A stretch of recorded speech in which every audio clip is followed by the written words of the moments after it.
จากเหตุการณ์โจรปูนหันคำที่แขวงหลวงพระบางจนกลายเป็นข่าวใหญ่จนมาถึงปัจจุบันได้ทำการส่งมอบของกลางที่เป็นคำคืนให้กับเจ้าของทรัพย์เดิม Time to share D+ ผลิตภัณฑ์ปกป้องตับจากเครื่องดื่มแอลกอฮอล์สวัสดีท่านผู้ชมกลับมาพบกับรายการทำทูแสสำหรับพวกข้อข่าวที่เราอยากจะนำเสนอในวันนี้ก็คือเกี่ยวข้องกับเหตุการณ์โจรปูนคำที่แขวงหลวงพระบาง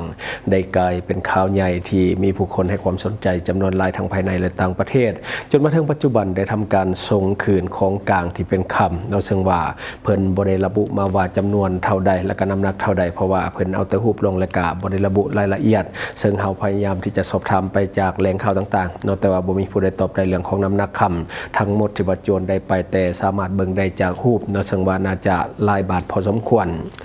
ซึ่งปกส.เมืองน่านแขวงหลวงพระบางพร้อมภาคส่วนที่เกี่ยวข้องได้ทำการส่งมอบของกลางคืนให้กับเจ้าของทรัพย์หลังจากที่เกิดเหตุการณ์ปูนหันคำนางสมสนิทพิดาวันที่ตกเป็นข่าวในช่วงที่ผ่านมาซึ่งบ่มีการระบุจำนวนและก็น้ำหนักที่แน่นอนในการส่งมอบคืนก็คือเป็นพิธีน้อยๆสำหรับการส่งมอบคืนแต่ว่ามูลค่าของกลางก็ค่อนข้างที่จะสูงน่าจะหลักตื่นหรือว่าหลักพันล้านอยู่เบิ่งจากรูปคำที่ว่าเพิ่นเอาลงก็คือคดีนี้ถือว่า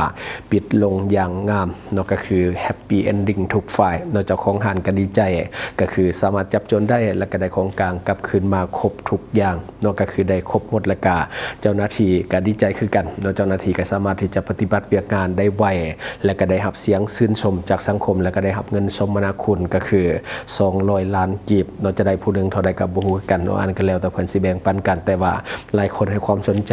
คอมเมนต์มาหลายว่าจะได้ผู้นึงเท่าใดเพราะว่าในมื้อก่อนนี่เพิ่นก็คือมีการสมนาคุณไปก่อนในเรื่องของการให้เงินน้ำใจแก่เจ้าหน้าที่ที่ว่าเขาไปเฮ็ดเวียกบ่ว่าจะเป็นตำรวจทหารกองร้อนบ้านและก็ภาคส่วนเกี่ยวข้องที่ว่าลงไปนำกันก็คือจำนวน200 ล้านกีบซึ่งว่าอันนั้นคือสมนาคุณก่อนจึงมีการส่งมอบของกลางตามหลังซึ่งว่าคนที่ติดตามข่าวคนที่เบิ่งข่าวที่มีการนำเสนอไปก็คือดีใจคือกันเจ้าหน้าที่เฮ็ดเวียกให้แบบบ่ผิดหวังก็คือบ่คือในช่วงที่ผ่านมาคือเพิ่นเฮ็ดเวียกไวแล้วก็จับโจรได้ไวเห็นหน้าเห็นตาโจรข้อมูลโจรชัดเจนมีการเปิดเผยแล้วก็ข่าวทุกอย่างมันชัดเจนฉะนั้นจึงเฮ็ดให้คนในสังคมค่อนข้างที่พอใจกับการเฮ็ดเวียกของเจ้าหน้าที่ในครั้งนี้แล้วก็หลายคนก็สมเสยทางแฟนเพจของหันคำนางสมสนิทพิดาวันได้มีการกล่าวขอบใจทุกภาคส่วนที่เกี่ยวข้องในการนำจับโจรและก็นำของกลางกลับมาคืนให้เจ้าของซึ่งว่าแฟนเพจเพิ่นก็ได้ลงไว้ว่าข้าพเจ้าครอบครัวหันคำนางสมสนิทรู้สึกปลาบปลื้มใจอย่างสุดซึ้งที่ว่าเจ้าหน้าที่ตำรวจทหารอำนาจการปกครองปกส.บ้านกองร้อนบ้านและทุกๆภาคส่วนที่สามัคคีพร้อมกันในการไล่จับโจรมาได้พร้อมทั้งของกลางและก็มอบคืนให้กับพวกเฮาขอแสดงความหูบุญคุณยองสมเสยอย่างเรือล้นมายังทุกภาคส่วนถึงว่าพวกเฮาขออวยไซให้พรทุกท่านจงมีสุขภาพแข็งแรงสุขกายสบายใจประสบผลสำเร็จในหน้าที่การงานเลื่อนขั้นเลื่อนยศขึ้นไปเรื่อยๆขอให้ร่ำรวยหมดทุกคนซึ่งว่านี่ก็เป็นคำขอบใจทรงท้ายของทางหันคำที่ว่าเป็นผู้เสียหายแต่ว่าเพิ่นได้ของกลางกลับมาครบทุกอย่างแล้วนี่ก็คือเพิ่นอวยพรไว้และก็ทรงท้ายคือคดีนี้ปิดลงงามทุกภาคส่วนพอใจและก็ดีใจอันนี้จบไปสำหรับคดีหันคำบัดนี้เรามาต่ออีกเรื่องของยาเสพติดอันนี้ก็คือหนุ่มต่างประเทศก็คือหนุ่มน้อยหน้าตาดีคนเกาหลีใต้ลักลอบขนยาออกจากสปป.ลาวผ่านสนามบินสากลวัดไต่ที่ว่าเป็นสนามบินสากลซึ่งว่ามีเจ้าหน้าที่จำนวนหลายแล้วก็มีเครื่องเอ็กซเรย์แต่ว่าเขาเจ้าก็ยังกล้าที่จะขนผ่านสนามบินสากลวัดไต่ในวันที่28 กันยายน ปี 2025 เวลา 22:30 นาทีเจ้าหน้าที่ภาษีแผนกสืบสวนสอบสวนและก็ปราบปรามการค้าขายเถื่อนเจ้าหน้าที่ภาษีประจำด่านภาษีสากลสนามบินวัดไต่และก็เจ้าหน้าที่ตำรวจกวดคนเข้าออกเมืองและภาคส่วนเอ็กซเรย์ของสนามบินสากลวัดไต่อาคารสากลได้พร้อมกันในการกวดกากระเป๋าเดินทางของคนสัญชาติเกาหลีใต้อายุเพียงแต่21 ปีสงสัยว่ามีสารเสพติดสุกเสื่องไว้ด้านในที่อยู่สนามบินสากลวัดไต่ที่เกียมจะเดินทางออกไปต่างประเทศ ผ่านการกวดการตัวจริงเราก็พบว่ายาเสพติดเนาะอยู่ด้านในแท้ก็คือประเภทเคตามีนน้ำหนัก457 กรัมพร้อมหุ้มห่อได้สุกเสื่องเนาะใส่กับกระเป๋าเดินทางที่จะเดินทางออกไปประเทศเกาหลีใต้ดังนั้นเจ้าหน้าที่ภาษีจึงได้สืบสวนสอบสวนเอาคำให้การเบื้องต้นพร้อมกับเหตุบทบันทึกในการยึดของกลางและก็ส่งมอบคดีดังกล่าวพร้อมของกลางและก็พูดถึงให้กับเจ้าหน้าที่ตำรวจกรมตำรวจสกัดกั้นและก็ต้านยาเสพติด303เพื่อนำไปดำเนินคดีตามกระบวนการยุติธรรมของสปป.ลาวต่อไปเนาะอันนี้ก็เป็นอีกหนึ่งข่าวที่ว่าออกมาสดๆร้อนๆเนาะเพราะว่าเพิ่นลงมายังบ่ทันฮอด1ชั่วโมงเฮาก็เอามานำเสนอต่อคือเดือนนี้ถือว่าหลายครั้งแล้วเนาะสำหรับนักท่องเที่ยวต่างประเทศที่มาลักขนยาเสพติดที่จะออกทางด่านสากลวัดไต่เนาะก็คือแต่ต้นเดือนเขาก็นำเสนอมาหลายคนละหลายคดีแล้วเนาะแต่ว่าก็เกิดขึ้นเรื่อยๆช่วงนี้เนาะบ้านเฮาต้องได้เข้มงวดแท้ๆละเนาะเพราะว่ามันเป็นกระแสช่วงหลังๆมานี่นักท่องเที่ยวต่างชาติเข้ามาขนเอายาเสพติดอยู่บ้านเฮาทางฝรั่งแก่เกาหลีนี่ก็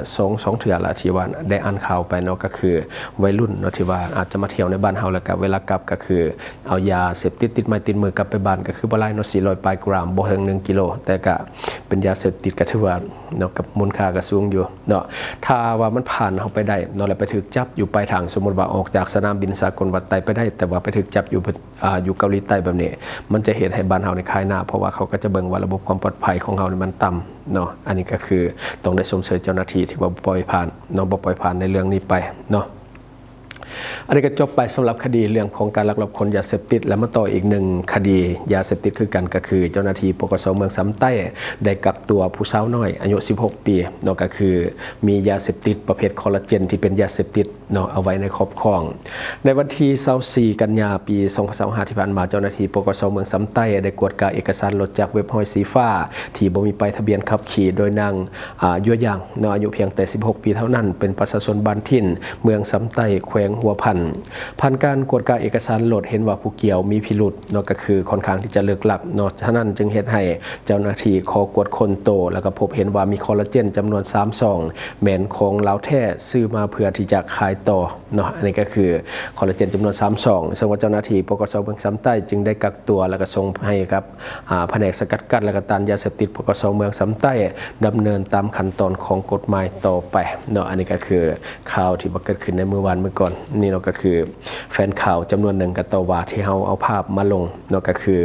คอลลาเจน3 ซองเนาะกระตอว่าภาษาคอลลาเจน3 ซองกระจับเรามาประจานมันบ่แม่นว่าประจานอันนี้ก็คือเฮาเอามาจากแฟนเพจของเจ้าหน้าที่ก็คือปกส.แขวงหัวพันเขาจะเอาลงเฮาก็ไปเอาข่าวมาต่อเนาะถ้าว่าอยากต่อว่าก็เซตไปหาเขาเจ้าเนาะก็คือแฟนเพจปกส.แขวงหัวพันลองเซตไปเบิ่งเนาะคือที่จริงบ่ว่าน้อยหรือหลายก็ตามมันเป็นยาเสพติดมันเป็นสิ่งที่ผิดกฎหมายทุกคนฮู้อยู่แก่ใจเนาะจะมีน้อยหรือมีหลายก็เขาก็จับคือกันแล้วก็มันก็สิว่าจะได้มันก็รับโทษตามนั้นเนาะมีหลายก็จับดนคันว่าจะมีน้อยเขาก็จับแป๊บเดียวเนาะก็ติดคุกก็ติดแป๊บเดียวเนาะบ่แม่นว่าจะเลือกปฏิบัติถ้าว่าเขาเจ้ากดพบแล้วเขาบ่ปฏิบัติกฎหมายหรือว่าบ่ปฏิบัติหน้าที่นี่เขาเองก็มีโทษคือกันเพราะว่าเลือกปฏิบัติเนาะคันว่าผู้ใดอยากสวยเราหรือว่าอยากจะ เอาเราออกเนาะกับประสานไปที่ข่าวปกส.แขวงหัวพันเนาะเพราะว่าเขาเจ้าเป็นผู้เอาลงก็ลงไปปรึกษาเบิ่งคันผู้ใดอยากสวยเราแท้ๆเพราะว่าเห็นหลายคนเข้ามาต่อว่าในแฟนเพจของเฮาเนาะอันนี้ก็คือสิ่งที่เฮาเก็บมาเล่าสู่ฟังหวังว่าท่านจะได้รับสาระดีๆสำหรับท่านที่ว่าเบิ่งรายการเฮาอยู่คิดเห็นจะได้กับสิ่งที่ว่านำเสนอไปก็อย่าลืมฝากไว้ภายใต้คอมเมนต์ของเฮาเลยข้าพเจ้าจะเข้าไปอ่านด้วยตนเองขอขอบใจบริษัทเพชรสุขมิไซเจริญทรัพย์จำกัดผู้เดียวบริการก่อสร้างครบวงจรหับสำรวจพื้นที่ก่อสร้างและให้คำปรึกษาโครงการหับออกแบบโครงการต่างๆทั้งแบบ 2D และ 3D การบริการคิดไล่และการประเมินโครงการก่อสร้างหับเป็นที่ปรึกษาโครงการก่อสร้างต่างๆสำหรับท่านใดที่สนใจอยากใช้บริการกับบริษัทเพชรสุขมิไซเจริญทรัพย์จำกัดผู้เดียวสามารถติดต่อที่เบอร์ 02055662255 หรือ 02077776451 หรือท่านจะเข้าไปเบิ่งผลงานที่ผ่านมาของบริษัทพวกเราได้ที่แฟนเพจบริษัท PSMC จำกัด